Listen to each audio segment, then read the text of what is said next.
Thank you, Vice President Jose Vargas. When you were giving all that introduction and all those things, I said, who's he talking about? I forgot that I'd done all of that. You know, after 43 years, sometimes you lose some memory cells.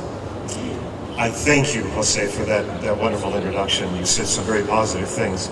I want to acknowledge the dignitaries here tonight. Ariana Barrios from the Board of Trustees and all the members of the Board of Trustees. These are important people.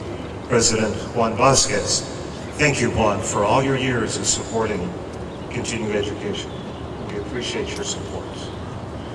And Jose Vargas, Vice President, thank you very much. But most important, I want to thank and recognize the people sitting down here in blue, because you're the important ones here tonight, the graduates of the class of 2013 and your families. I personally welcome you to this night of celebration. I was introduced as Dr. Terry Tomlinson. I'm just getting used to that. That happened in 2011. And I need to tell you a little story about one of my grandchildren. One of my grandchildren came to me and said, "Grandpa, what kind of doctor are you?" And here's what I had to explain to her. And what I used was a story that I heard from a friend of mine who has a doctorate in education. He moved into a new neighborhood, and his little daughter was playing with the neighbors. And they were all saying, "What does your dad do?" So one said, "My dad's a plumber." The other one said, "My dad sells insurance."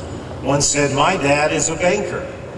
And they finally looked at my friend's daughter and said, "What does your dad do?" Well, she said very quietly, "Well, he's a doctor, but he's not the kind of doctor that does anybody any good. He doesn't help anybody, he just teaches." And I think that pretty well describes Dr. Terry Tomlinson. He doesn't really help anyone, he just teaches. You know, it's really a privilege to speak tonight. This is my last opportunity. This is kind of the last lecture, the last address, the last opportunity to talk to students. And as was announced, I'm retiring at the end of this spring semester. When I announced to my Vice President, Jose Vargas, that I was retiring, I told him in January, I wanted to give him a warning. I'm going to be leaving. He immediately invited me to be the commencement speaker. So I've known since January that I was going to be giving this speech. So I have written it 25 different times. It's terrible to find out months ahead of time you're going to be a speaker, because you write and rewrite, etc., etc. I told my daughter-in-law that I was going to be the commencement speaker, and I told her usually that's reserved for the chancellor or a very important person from the community. And I said, it's very rare that they ever have an instructor speak. And then she said to me these words, "Little do they know how much you have contributed to the lives of the students in your program, much more than any chancellor or community leader." And I appreciated her vote of confidence. You know, it seems like this is the year of retirements. Even the Pope, who has never retired since the Middle Ages, decided that he should retire this year. I guess if the Pope can retire, I too can take this important step. After teaching 43 years, and last December I turned 69, it probably is time for me to retire. Now, ladies and gentlemen, I realize that tonight's commencement is not about me. Tonight's program is focused on the important people sitting in front of me, the graduates of the Adult High School Diploma program. I want to honor them and recognize them for their important accomplishments. Last month, in the month of May, we celebrated one of the most important days of the year, Mother's Day. Tonight I want to honor the graduates, but probably more important, I want to honor someone who has played an important part of making these graduates who they are, their mothers. So mothers, get ready. I want to invite the mother of each of the graduates to stand up. So mothers of graduates, you get to stand up now. Please, let's give them applause.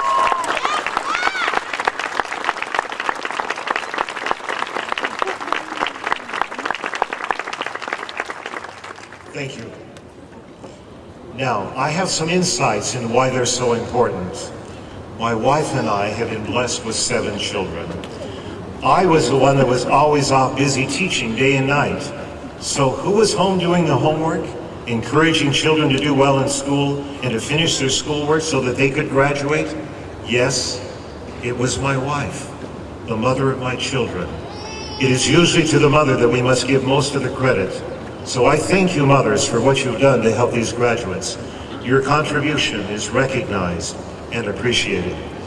Before you go home this evening, we're going to have a reception right over here in Stringer Plaza, and I would like to meet each one of you personally and shake your hand and congratulate you for what you have done in helping your son or daughter accomplish his or her high school diploma.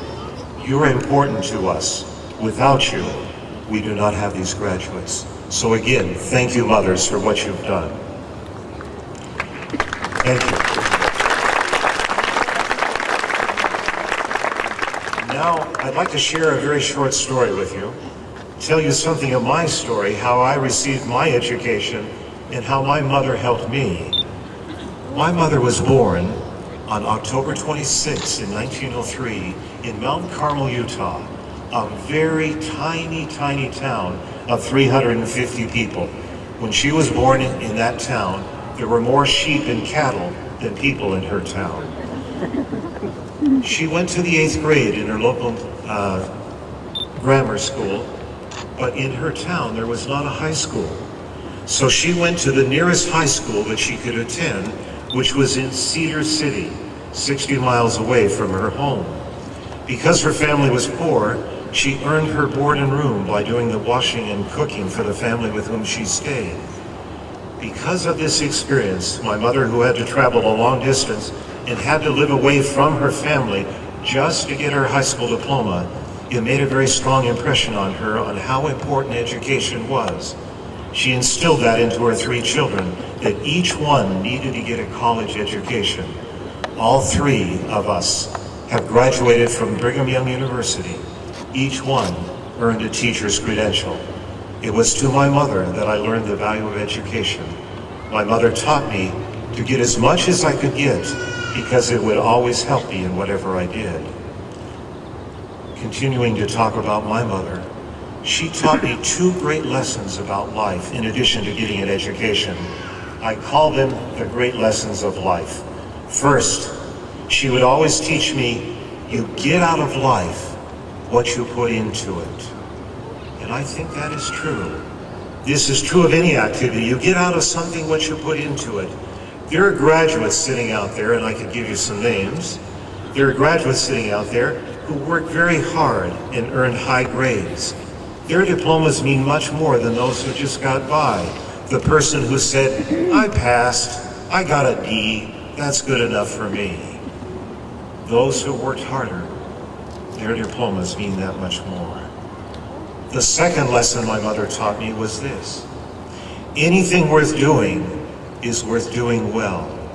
If you are taking the time to do something, with just a little more effort, you can do something worthwhile and something really well. It means that much more. I learned those lessons, those 2 great lessons from my mother, and I share those with you and to everyone in the audience tonight. Let me tell you a little bit more about my graduation story. When I turned 60 years of age, I came to my wife and I said, Dear, I've always had a dream of finishing my doctorate. I've always wanted to get a doctorate. That's the highest degree that you can get. When I was young and busy working night and day, I didn't have the time or the money to get a doctorate. And so I looked my wife in the eye and I said, you know what? I would really like to do this. Thank goodness she said, yes, go for it. But she thought I was crazy. Starting at 60, I'm supposed to be home in a rocking chair at age 60. And she was right, I was crazy. But I said I want to accomplish that, and that was my dream, to get my doctorate. I told her initially I'd do it in 4 years. 7 years later, I had completed my doctorate. 28 days before my 68th birthday, I presented my dissertation, and they approved it and said, you are now Dr. Tomlinson. I I was just almost 68. So I went to the Dean's secretary and I said, Madam Secretary, would you please look up and find out who's the oldest graduate you've ever had? She said, I'll get back to you. I got an email 3 weeks later. The oldest graduate was not me. I was the second oldest. The oldest graduate was 72 years of age, and I was only 67. I was the spring chicken. The reason I bring up my story about being old and getting a doctorate is another great lesson of life that I've learned, and this is the last lesson I'll give you. One is never too old to accomplish great things or to accomplish big dreams. I share that with you graduates and with the entire audience. And in fact, out in that audience right now, I know there is someone who does not have a high school diploma that has always wanted to have one. I want you to talk to me. Come and see me. It's not too late. You're not too old. You're never too old to accomplish great things. Recently, I read a book. I get to read often, and it's called How Will You Measure Your Life? See, I'm retiring, and I'm looking back at 43 years of teaching, and I want to find out, how will I measure my life? You know, that's a question all of us are going to have to ask someday. I've been asking myself that question. Will I measure my life by the money I've made? Will I measure my success by my bank account? Will I measure my life by the number of possessions I have accumulated? The number of houses, the cars, the boats, the motorcycles. Have you seen this bumper sticker? The guy with the most toys wins. Will I measure my life by the number of countries or cruises that I've taken? Or will I measure my life by the number of friends that I have on Facebook? If I have more friends than the other person, does that make my life successful? Well, as I look at all of these criteria to measure a life, if I use these criteria, I'm going to have to say my life has been one big failure. I don't have any money. I have not accumulated any toys. I don't even have a Facebook page. Speaking of friends, I don't have any friends on Facebook. I don't even have a Facebook page. Then how will I measure my life? Well, ladies and gentlemen, let me tell you how I measure my life. First, my greatest joy is spending time with my wife. She is my best friend and my strongest supporter. She happens to be here tonight. Sally, you get to stand up.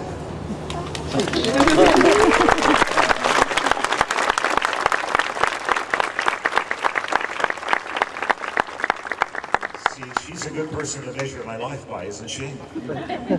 I have been married 46 years, and each year gets better and better. When I first got married to her, I thought I really loved her. Now I realize what true love is after helping and sacrificing one for another. We have found that love is a verb, an action verb. Second, I measure my life by my family. As I already mentioned, my wife and I have been blessed with 7 children. Children who have brought us great joy and happiness. Each child is now married and they lead good, moral, and Christian lives. And in fact, I happen to have 2 of my 7 children here. Brian, you want to stand up?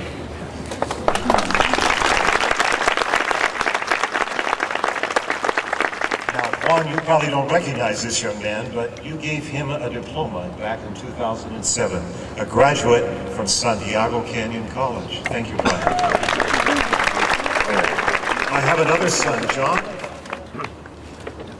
He surprised me.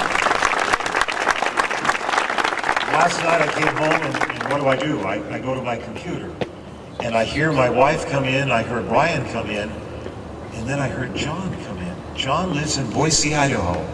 He flew in from Boise, Idaho to be here tonight. John, thank you very much.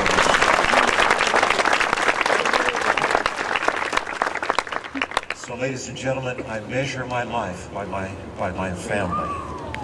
I need to tell you something else about my children. They understand the value of family and the importance of being good parents. They've also contributed to our joy by giving us 25 grandchildren. My wife has a magnet on our refrigerator that reads, "Grandchildren are the reward for surviving parenthood. And that is true. In fact, I believe in an important statement by a religious leader who said, "No other success can compensate for failure in the home." I measure my life by my family. Third, and the final one, I measure my life by the relationships that I have established with students. I've sincerely attempted to build a positive relationship with each student who has entered the high school subject program. And most students allow me to establish that relationship. I hope that if you were to talk to these graduates tonight, that they would say that I have made an effort to help them in some positive way. They may not have recognized it a few months ago, but I hope they recognize it now, that why I'm so passionate about them following our policy and rules is that it is the pathway that leads to success, the high school diploma. Some graduates tonight are here because I insisted that they follow the rules and not loiter outside with what I call the hallway hangers. Those people who really are not students but are tourists who want to come to school only for social reasons. These graduates learn the value of coming to school. In measuring my success, I have found this quote from Steve Jobs. Do you recognize that name, Steve Jobs? Apple Computer? Here's what he said. The only way to be truly satisfied is to do what you believe is great work. And the only way to do great work is to love what you do. If you haven't found it yet, keep looking. Don't settle. As with all matters of the heart, you'll know when you find it. Ladies and gentlemen, for the past 24 years, I've been able to do great work. Why? Because I've been able to love what I enjoy and what I do, and that is teaching. I don't see my job as a job. I see it as an act of service. I attended Brigham Young University as an undergraduate. And there, as you enter the university, is the sign that says, "Enter to learn, go forth to serve." My teaching has been my act of serving students, and it has been my gift to them. I repeat, how will I measure my life? Professionally, I measure my life tonight by the success of these people in front of me. Someone may ask me, "Dr. Tomlinson, where is your masterpiece?" I have to point to the graduate sitting directly in front of me. Here is my masterpiece, the success of these graduates. I measure my success one graduate at a time. They are my masterpiece. And they really are a masterpiece. We ought to applaud them.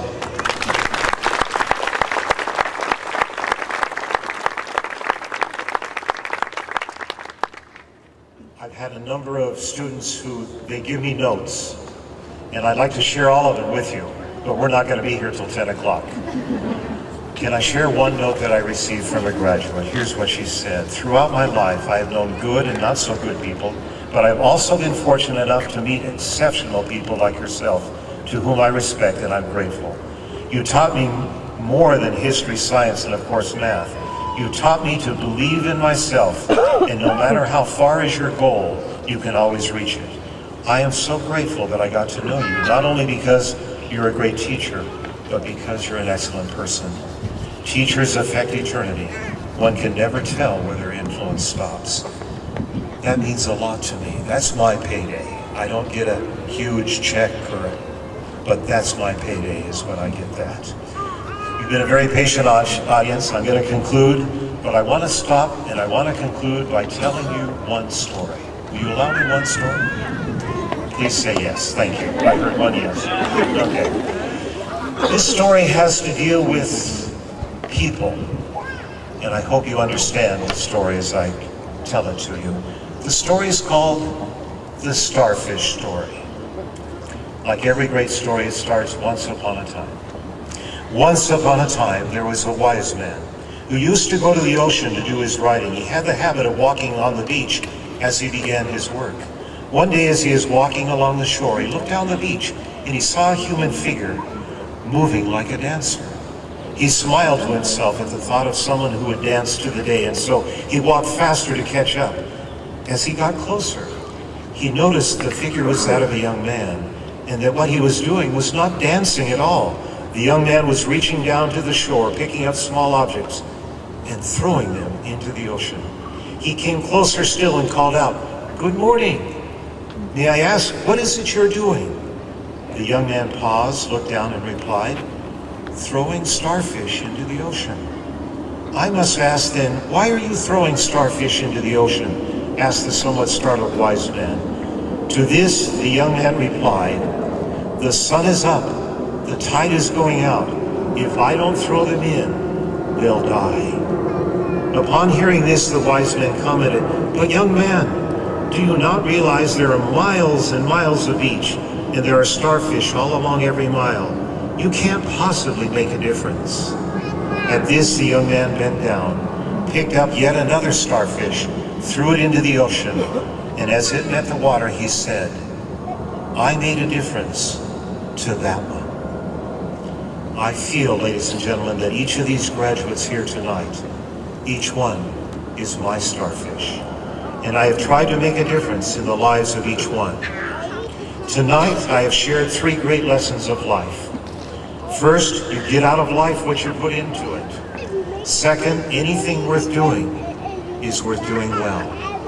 And third, one is never too old to accomplish great things or to accomplish great dreams. Thank you. You've been a very great audience. Now, I just want to remind the mothers, we have a date, don't we? Not that kind of date. But I'm going to meet you over here at Strenger Plaza, and I want to meet each one of you, and I want to personally thank each one of you. Now, for the very last time, let's give a round of applause to the accomplishments of these my starfish, the mighty class of 2013.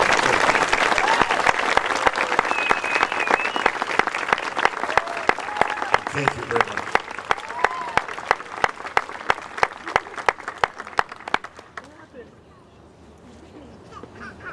Thank you, Dr. Tomlinson.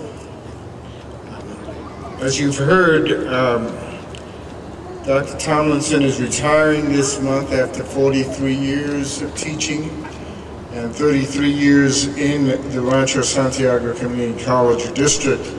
And at this time, I'd like to give him just one more thing. He talked about having things, but this thing is symbolic. It's a symbol of our appreciation, and it is an award of excellence presented to Terry Tomlinson, PhD, in recognition of your dedication of 33 years of teaching for the Rancho Santiago Community College District. Terry, would you please come forward? Congratulations.